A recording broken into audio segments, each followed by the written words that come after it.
यता नन्दीलाई निस्वार्थ सेवा गरेर हातले मकैको पिठो तर यो खोले भएछ है तिनीहरूले यसमा चाहिँ पानी बढिहाल्दैछ अनि बसन्त के छ सक्खर मुसेर ठिक छ ए यता पनि आउनु भएको छ तपाईँको हेलो तपाईँ चाहिँ हामीसँगै हो ए सो हामी चाहिँ यो नन्दीहरूलाई खुवाउन आएको यता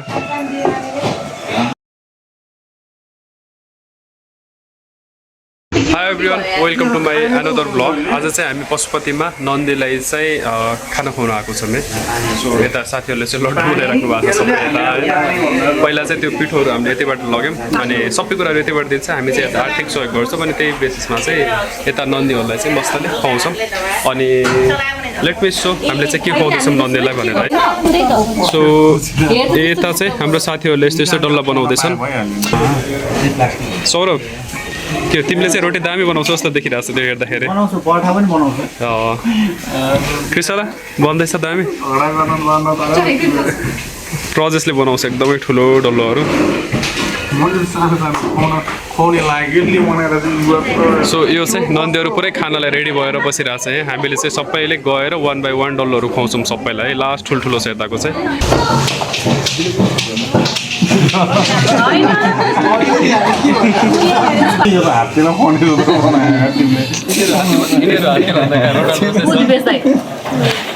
तर यो त फेरि यसरी उठाउन मिल्छ मिल्छ कि मिल्छ अलिअलि छुट्टै केही पनि भएन कि हेलो हेलो दाई आपके लिए ब्रेकफास्ट बन रहा है चिया चाहियो नि त हो हामीले चाहिँ अहिले चाहिँ गएर एकछिनमा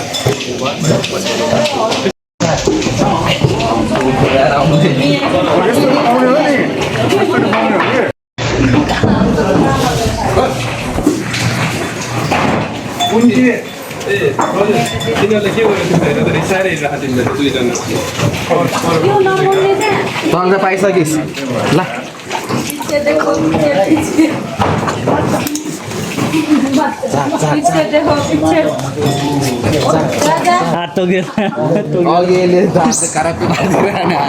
भित्रै गयो नि त मेरो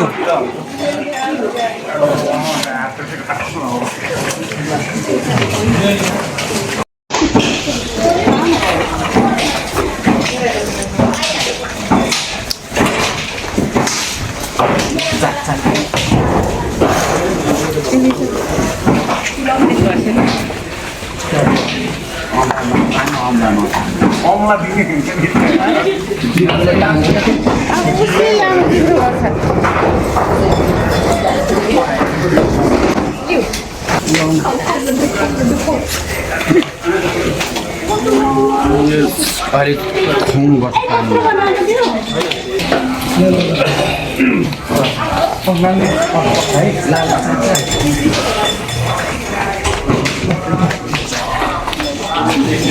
सो यस्तो यस्तो कुराहरू चाहिँ तपाईँले आफैले बनाएर होइन यस्तो नन्दीहरूलाई चाहिँ खुवाउन सकिन्छ तपाईँको बर्थडेको पैसा चाहिँ यता खर्च गर्नुहोस् हामीले चाहिँ पहिला यसरी यो पिठोलाई चाहिँ त्यहाँबाट ल्याएर सक्खर पानी हालेर अब यो डल्लोहरू चाहिँ हामी नन्दीलाई खुवाउँछौँ खुवाउन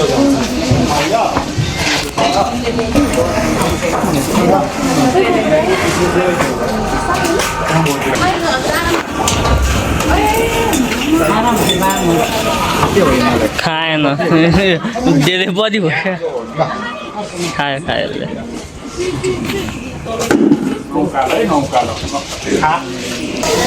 यिनीहरू चाहिँ हामीले खुवाएपछि अलमोस्ट अगायो जस्तो छ आज शनिबार भएर धेरैजनाले त खुवाउनु भयो उहाँहरूलाई चाहिँ अनि यता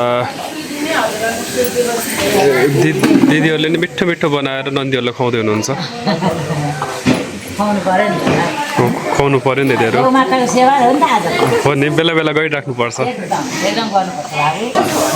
यता चाहिँ दाई हुनुहुन्छ अनि हेलो दाई धन्यवाद हामीलाई यता चाहिँ तपाईँले सेवा गर्ने मौका दिनुभएकोमा अनि जसलाई चाहिँ यताको बारेमा थाहा नै हुँदैन कि कतिलाई चाहिँ नन्दीलाई कसरी खुवाउने के गर्ने दान गर्न खोजिरहेको हुन्छन् तर आइडिया नै हुँदैन कसरी गर्ने तपाईँले केही आइडिया दिनुहुन्छ अब ब्याकग्राउन्डमा भन्नु पर्दाखेरि हाम्रो पृथ्वी सबैको साझा हो, सबैले बाँच्नु पाउनुपर्छ भन्ने हाम्रो अभियान हो। हाम्रो अभियानमा हामी यहाँ आउनेदेखि सबैलाई जोडिनको लागि सबभन्दा पहिला अनुरोध गर्न चाहन्छौँ। जोडिने भनेको लाइफ मेम्बर बन्नुपर्छ। हजुर अनि यहाँ हामीलाई लाइफ मेम्बर बनाउँछ। आजीवन सदस्यहरूले दैनिक एक कप चियाको पैसा अथवा त्योभन्दा बढी जति सकिन्छ छुट्याउँदै त्यो मासिक रूपमा कलेक्सन हुन्छ। त्यही कलेक्सन भएको सदस्यहरूको मासिक दानको पैसाले हामीले किनेर खुवाउने पराल पिठो चोखा। यो त मलाई पनि थाहा थिएन, नयाँ कुरा रहेछ यो त। थाहा भएकै कुरा हो।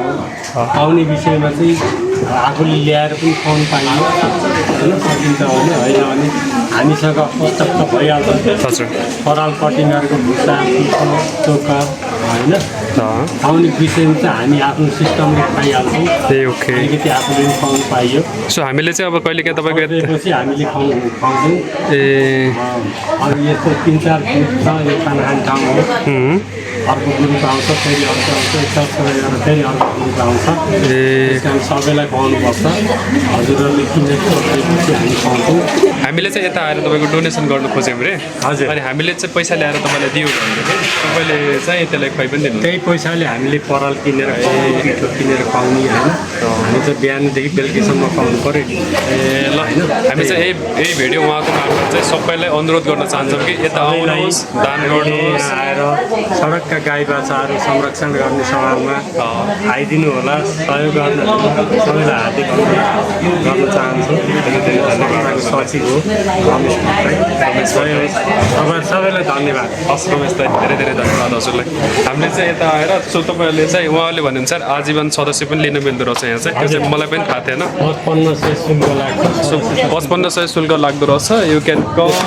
हजुरको आफ्नै संस्था भयो। हजुर सधैँ जोडिन पाइयो, इन्भल्भ हुन पाइयो। दैनिक 5 रुपियाँ छुट्याउँदै मासिक रूपमा 2 महिना 3 महिना जहिले आयो जति मन लाग्यो ओके। ल तपाईँहरू इन्ट्रेस्ट हुनुहुन्छ भने चाहिँ आउनुहोस् यता पशुपतिमा। अनि यो गौशाला चाहिँ सबजनाले सेवा गर्नुपर्छ है।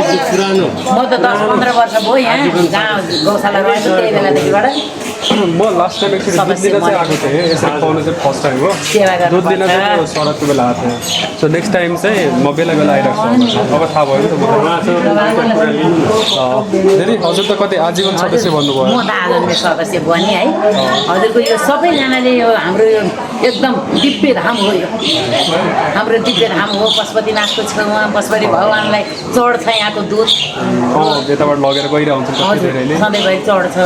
त्यो भएको हुनाले सबै दिदीभाइ दाजुभाइ बाबुआमा सबैजना बुढापाका सबैले यहाँ आएर सेवा गरिदिउन्।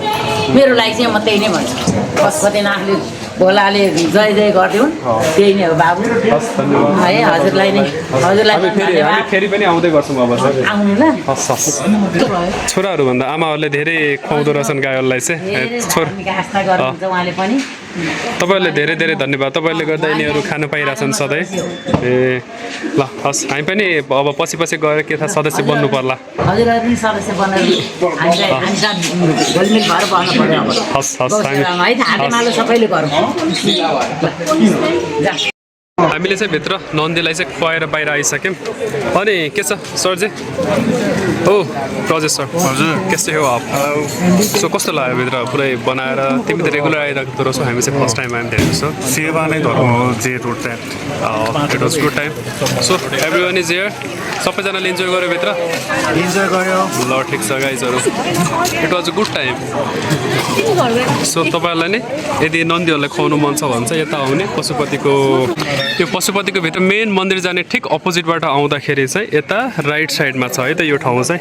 You can go here and give some food to the animal which is good part. त्यस्तो सर्ट एन्ड स्विट भयो आजको चाहिँ। अनि नेक्स्ट टाइम यो चाहिँ एकदमै के भन्छ अरे इन्फर्मेटिभवाला भिडियो थियो। We will make new video पछि अर्को टाइममा। त्यो टाइमसम्मको लागि bye. See you on my next blog.